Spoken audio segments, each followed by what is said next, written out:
ছোট পর্দার অভিনেতা সিদ্দিকুর রহমানকে গণপিটুনি দিয়ে পুলিশের সোপর্দ করেছে উত্তেজিত জনতা। ২৯ এপ্রিল বিকেলে রাজধানীর কাকরাইল এলাকায় এ ঘটনা ঘটে। সিদ্দিককে পিটুনির ভিডিও মুহূর্তেই সামাজিক যোগাযোগ মাধ্যমে ভাইরাল হয়ে যায়।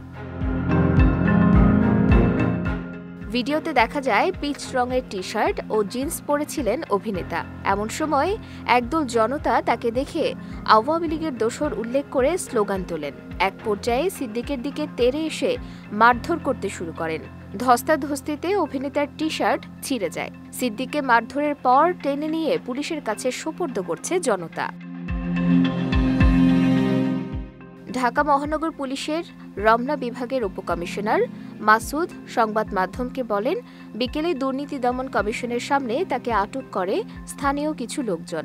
পরে তাকে রমনা থানায় সোপর্দ করা হয়। বৈষম্য বিরোধী ছাত্র আন্দোলন চলাকালে হামলা হত্যার ঘটনায় গুলশান থানায় করা ২টি মামলায় তিনি আসামি বলে জানা গেছে। তবে সিদ্দিক মারধরের শিকার হয়েছেন কিনা সে বিষয়ে সঠিক তথ্য পাননি বলেও জানান উপকমিশনার।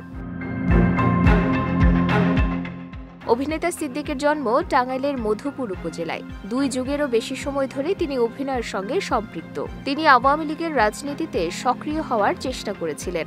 ঢাকা ১৭ ও টাঙ্গাইল ১ আসন থেকে একাধিকবার আওয়ামী লীগের মনোনয়ন নেয়ার চেষ্টা করে ব্যর্থ হন এই অভিনেতা।